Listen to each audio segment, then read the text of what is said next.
Get on the ground now. Black women are not allowed here.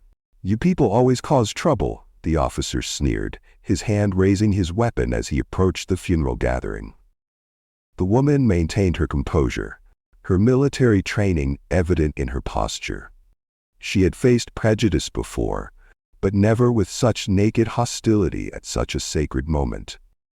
"I'm here paying my respects," she said calmly, her voice steady despite the weapon now pointed in her direction. But the officer saw only what his biases allowed him to see, just the fact that her skin was not white, and made assumptions based solely on the color of her skin. He forced her to the ground among the funeral flowers, drawing gasps from the other mourners. What he didn't know was that she was a major general who had spent 25 years serving her country, earning respect in the highest levels of military command. Her service record was impeccable, her honor beyond question. When backup arrived, the situation changed dramatically. This time, justice didn't bow to a badge worn without honor as honor. The officer faced due consequences. As we delve into the story, if you stand against injustice and prejudice, click on the subscribe button now. Only those that support injustice won't subscribe. General Jessica Edwards was a decorated veteran with 25 years of military service, a Bronze Star recipient, a woman who had served her country with distinction through multiple deployments, who had led soldiers into battle, who had earned the respect of everyone who served under her. But on this particular day, Jessica Edwards wasn't wearing her uniform. She wasn't displaying her rank. She wasn't showing off her medals or her achievements. She was just a sister, standing in civilian clothes, grieving the loss of the most important person in her life. You see, Jessica had just lost her younger brother, Sergeant James Edwards, in an overseas conflict. James wasn't just Jessica's brother, he was her best friend, her inspiration, the reason Jessica had dedicated her life to military service in the first place. Jessica was battling something that many veterans know all too well: PTSD and survivor's guilt. Here was a woman who had led countless soldiers safely through dangerous missions, but she couldn't save her own brother. The weight of that loss was crushing her. Officer Derek Mills, 15 years on the police force, and if you looked at his record, you'd see a pattern that should have ended his career long before this day. Multiple complaints, a history of aggressive behavior. It wasn't a good cop having a bad day. This was a bad cop who had been allowed to continue his pattern of abuse for over a decade. Mills had been overlooked for promotion twice, and instead of looking inward and examining his own behavior, he had grown resentful and bitter. He believed that his badge gave him absolute authority over anyone and everyone, regardless of the circumstances. He harbored deep racist temper. Mills had no idea who Jessica Edwards was. He saw a black woman at the funeral, assumed she was just another mourner, and decided this was his opportunity to exert his power and show in his twisted mind these people their place. Arlington National Cemetery, a sacred ground where our nation's heroes rest, where families say their final goodbyes to those who made the ultimate sacrifice. On this particular day, the ceremony for Sergeant James Edwards was unlike anything the cemetery had seen in recent memory. Hundreds upon hundreds of people had come to pay their respects. Fellow soldiers, veterans, community members, people who had never even met James, but understood the sacrifice he had made. The military honor guard was in perfect formation. The flag ceremony was proceeding with the dignity and respect that every fallen soldier deserves. Family members stood in their dress uniforms, tears in their eyes, pride and grief mixing in their hearts. This should have been a moment of peace, of honor, of final farewell. But Derek Mills was watching this scene with very different eyes. As he observed the crowd, his internal thoughts were a toxic mixture of racism and resentment. All these people for one of them, he thought. The sight of so many people, black and white, military and civilian, Coming together to honor a black soldier disgusted him. In his warped mind, this was an opportunity to remind these mourners who really held the power. General Jessica Edwards had arrived early, as family members often do. She needed those quiet moments before the ceremony began, those precious few minutes to say goodbye to her brother in her own way. She placed some personal items on the gravesite, maybe a photo, maybe a letter she had written, maybe something that had special meaning to the two siblings. These were intimate, sacred moments of grief. That's when Mills saw his opportunity. Here was a black woman, alone, placing items on a grave. In Mills' mind, this was perfect. He could assert his authority, show his power, and do it away from the main crowd. He approached Jessica with an aggressive swagger, his voice immediately confrontational. "Ma'am, you can't leave personal items here," Mills barked, his tone already hostile and demanding. Now remember, Jessica Edwards was a military general. She was used to command, used to respect, used to being treated with the dignity her rank and service had earned. But on this day, she was just a grieving sister, and her only goal was to avoid any confrontation that might disrupt her brother's funeral. So she tried to explain calmly, "Officer, this is my brother's grave. I'm just..." But Mills cut her off before she could finish. "I don't care what your excuse is. Move them now." "Sir, if you could just let me explain." "That's defiance to authority. You will comply immediately." Mills was escalating the situation with every word, but Jessica never raised her voice, never made a threatening gesture, never did anything except try to explain and try to keep the peace. The funeral had begun, and Jessica could see her family members starting to notice the disturbance. This was supposed to be about honoring James, not about some power-hungry officer's need to flex his authority. But here's what Mills didn't know. What he couldn't have imagined, what would make his actions even more shocking when the truth came out. He was harassing a decorated military general, a woman who had served her country with honor for 25 years, a woman who had earned the Bronze Star, a woman who had led soldiers in combat and brought them home safely. Sadly, she couldn't bring her brother back safely. Jessica Edwards could have ended this confrontation with a single sentence. She could have revealed her rank, shown her military ID, and watched Mills backpedal and apologize. But she didn't want to use her status to get special treatment. She just wanted to mourn her brother in peace. The crowd was watching now. Veterans in the audience were starting to recognize something special about Jessica's bearing, her composure under pressure, the way she carried herself even in civilian clothes. But Mills was too consumed with his own power trip to notice any of these signs. What happened next would be captured on multiple phones from multiple angles, and it would ultimately lead to Mills spending the rest of his life in prison. But before we get to that moment, let me ask you something. What would you have done in Jessica's situation? Would you have revealed your rank? Would you have stood your ground? Would you have walked away? Let me know in the comments below, and if you're as invested in this story, make sure you hit that subscribe button.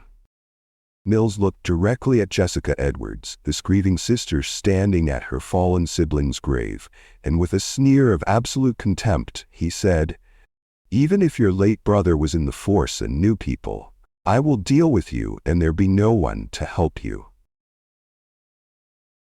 Officer Derrick wasn't fazed to have said such at a military funeral. He insulted a fallen soldier. He disrespected a man who died serving his country. He threatened a grieving sister while standing on hallowed ground where heroes rest. And he did it with such casual cruelty. Jessica Edwards felt that attack on her brother's memory like a physical blow to her soul. You could see every muscle in her body tense up. Her hand moved to her pocket, not to grab anything, but to clench her fist so tight that her knuckles went white.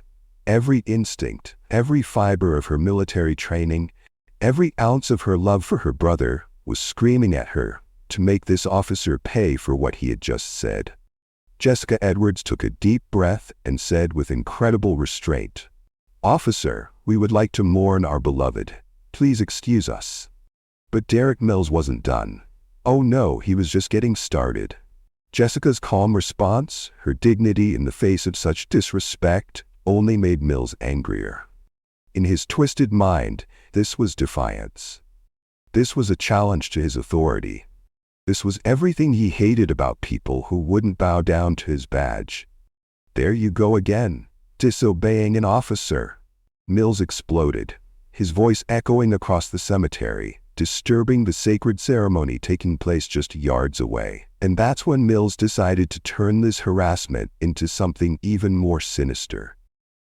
He started citing legal codes like he was some kind of constitutional scholar, like his badge gave him the right to arrest people for mourning their family members. Section 148 of the Penal Code, resisting an officer. Section 242, obstruction of justice. He barked, throwing around legal terminology like weapons, trying to intimidate this grieving woman with the threat of arrest at her own brother's funeral. Jessica Edwards, this decorated general who had faced enemy fire and led soldiers through combat, raised her hands peacefully in surrender. Not because she was guilty of anything, not because she had done anything wrong, but because she wanted this nightmare to end so her family could mourn in peace. "Sir, I apologize. I didn't mean any disrespect," Jessica said, her voice steady despite everything that was happening to her. Jessica Edwards had had enough. She couldn't take any more of this officer's hatred, couldn't subject her family to any more of this harassment, couldn't let this racist bully destroy her brother's funeral any further. So she made the decision that any reasonable person would make. She started to slowly walk away from the confrontation. She wasn't running. She wasn't making any threatening gestures. She wasn't doing anything except trying to remove herself from a situation that had spiraled completely out of control. She was walking away, slowly and peacefully, hoping that would be the end of this nightmare. But the crowd knew better. People had been watching this entire exchange with growing horror and disbelief. They could see that something was terribly wrong with this interaction. They could sense that this officer was completely out of line. And thank God for every single person who had the presence of mind to pull out their phones and start recording. Multiple phones were now capturing this confrontation from different angles. People were recording the audio, the video, every word, and every gesture. They knew they were witnessing something that needed to be documented, something that needed to be preserved as evidence of what was happening at this military funeral. As Jessica Edwards began to walk away, as this grieving general tried to remove herself from a confrontation she had never wanted, Derek Mills made the decision that would send him to prison forever. He drew his service weapon. He pulled out his gun at a military funeral and pointed it at a mourner who was walking away from him. "Don't you dare move," Mills screamed, his weapon trained on Jessica's back.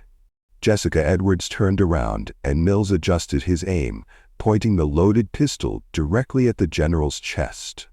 And then, with hundreds of witnesses watching and dozens of phones recording, Derek Mills said the words that would guarantee he would never see the outside of a prison cell again.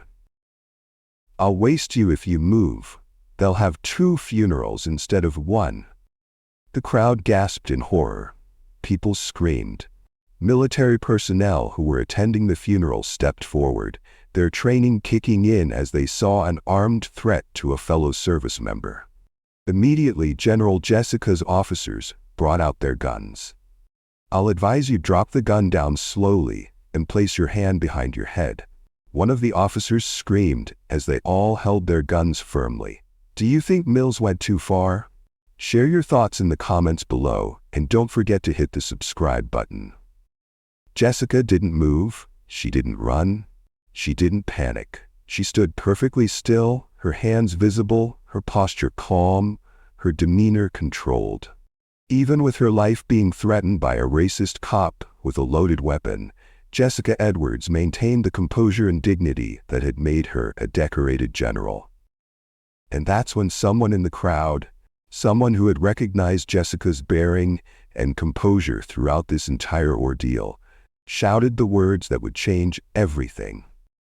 "That's General Edwards." The effect was immediate and devastating. The blood drained from Derek Mills's face as the realization hit him like a freight train.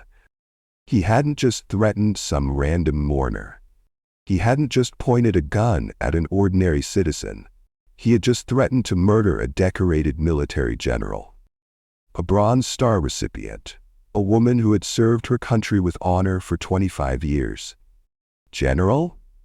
What general?" Mills stammered, but it was far too late.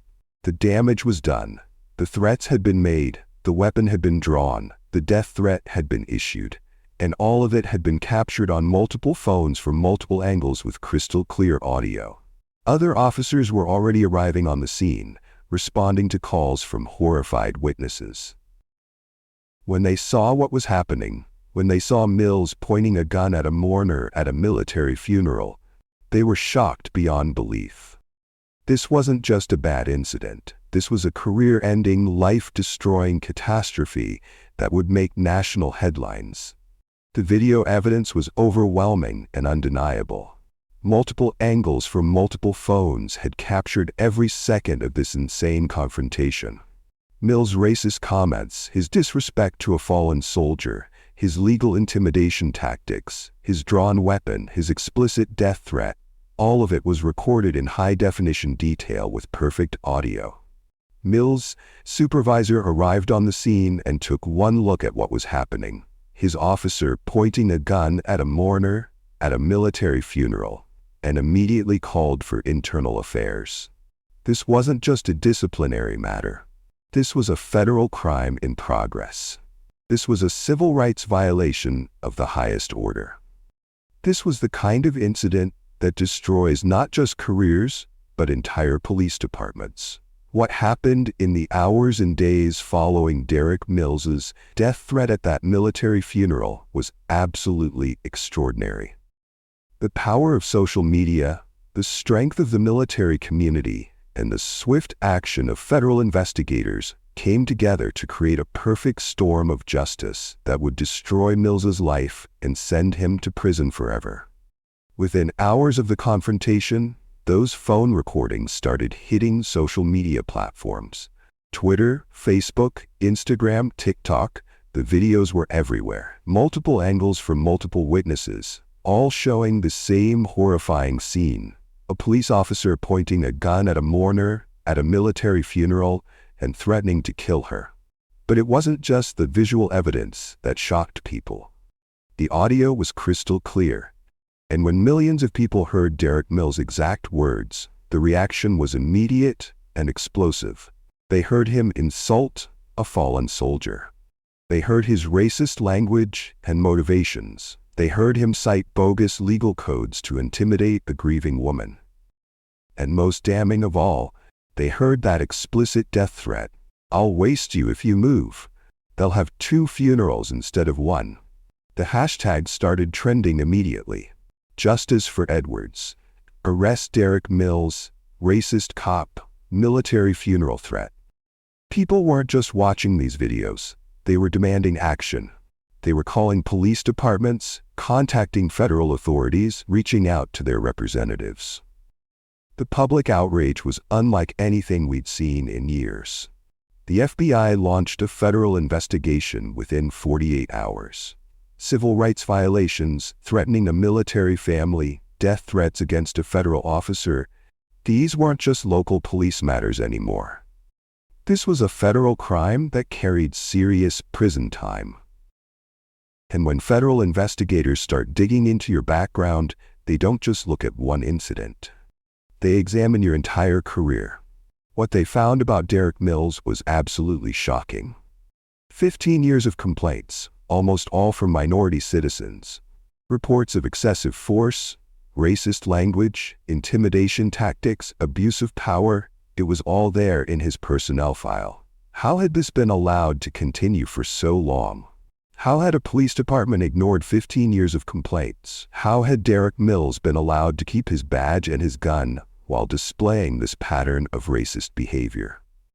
These were the questions that investigators were asking, and the answers were about to embarrass an entire police department.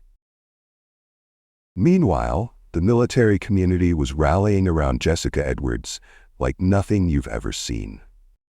Veterans organizations issued statements of support. Active duty personnel shared their outrage on social media. Military families who had never met Jessica felt personally attacked by what had happened at that funeral. When you threaten one military family, you threaten them all. The American Legion released a statement calling Mills' actions an attack on military service itself. The veterans of foreign wars demanded his immediate prosecution. Military bases around the country held vigils in support of Jessica and in honor of her fallen brother. The solidarity was overwhelming and beautiful to witness. Derek Mills was suspended from the police force immediately, but that wasn't enough for the community demanding justice. They wanted him arrested, they wanted him charged, they wanted him to face the full consequences of his actions. And within a week of the incident, their demands were met.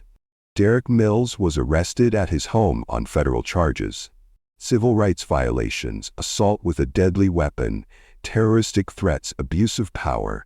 The charges kept piling up. His mugshot showed a man who finally understood that his life as he knew it was over. The arrogance and hatred that had driven him to threaten a mourner at a military funeral were nowhere to be found. He looked terrified, and he should have been. The trial of Derek Mills was everything the public had been waiting for. His defense attorney tried every trick in the book to get him off. But how do you defend the indefensible? How do you argue that your client was justified in pointing a gun at a mourner at a military funeral? Mills's lawyer claimed that he felt threatened by Jessica Edwards. Can you believe that? He tried to argue that a woman placing flowers on her brother's grave was somehow a threat that required a deadly force response. He tried to convince a jury that a mourner walking away from a confrontation was so dangerous that it justified drawing a weapon and threatening to kill her. But the video evidence was devastating to this defense. The prosecution played the recordings over and over again, and every time the jury watched, it became more clear how ridiculous Mills' claims were. The videos showed Jessica Edwards being completely peaceful throughout the entire confrontation. They showed her trying to explain herself calmly. They showed her apologizing even when she had done nothing wrong. They showed her trying to walk away from the confrontation. Most importantly, the videos showed that Jessica Edwards was actually trying to leave when Mills drew his weapon. How do you claim self-defense when you're threatening someone who's walking away from you? How do you argue that you feared for your life when you're the one with the gun pointed at an unarmed woman's back? The character witnesses for Jessica Edwards filled the courtroom day after day. Fellow veterans testified about her service and her character. Community leaders talked about her dedication to her country and her family. Soldiers who had served under her command described her leadership and her integrity. The contrast between the two couldn't have been more stark. One Vietnam veteran broke down in tears as he described what it meant to see a military family threatened at a funeral. "We've all buried brothers," he said. "To think that someone would target a family at such a sacred moment, it's beyond comprehension." Then the prosecution presented Derek Mills' history in excruciating detail. 15 years of complaints were laid out chronologically, showing a clear pattern of racial targeting that should have ended his career years earlier. Traffic stops of minority drivers that lasted hours for no reason. Use of force incidents that were always against Black or Hispanic suspects. Language in his reports that revealed his racist attitudes. The most powerful moment in the trial came when the prosecution played that death threat one final time. The courtroom was completely silent as Mills' voice filled the room. "I'll waste you if you move. They'll have 2 funerals instead of 1. You could hear people gasp. You could see jurors shake their heads in disgust. Even Mills's own attorney looked embarrassed. The jury deliberated for exactly 2 hours. 2 hours to decide the fate of a man who had threatened to kill a mourner at a military funeral. When they returned to the courtroom, their faces showed no doubt about what they had decided.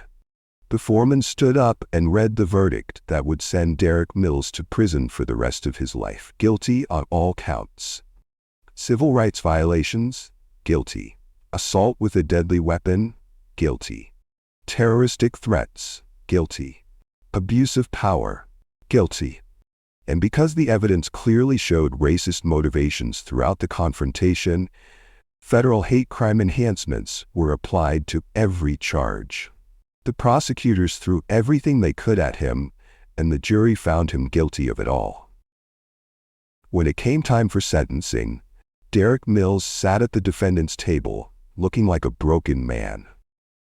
The racism and arrogance that had driven him to this moment were gone, replaced by the realization that he would never see the outside of a prison cell again. The judge looked directly at Mills and delivered a statement that perfectly captured the severity of what had happened. "You threatened to kill a decorated general at her brother's funeral. You disrespected a fallen soldier who died serving our country. You pointed a loaded weapon at mourners on sacred ground where heroes are buried. Your actions represent the worst abuse of power this court has ever seen." Life sentence without the possibility of parole. After the judge's verdict, Jessica Edwards was asked to speak. General Jessica, the grieving sister who had shown such incredible grace and dignity throughout this entire ordeal, stood up and addressed the court. Looking directly at Derek Mills, Jessica Edwards said, "You threatened to give my family 2 funerals. Instead, justice gave you a life sentence." Jessica Edwards later established a foundation in her brother's name to promote understanding between law enforcement and the communities they serve. The James Edwards Foundation provides scholarships for young people interested in public service, funds community programs that bring police and citizens together, and supports families of fallen soldiers. If this story of justice being served moved you, if you believe that racist cops who abuse their power should face serious consequences, if you think more people need to hear about accountability and the importance of standing up to hatred, hit that subscribe button and share this video to others so they can learn too. See you in our next video.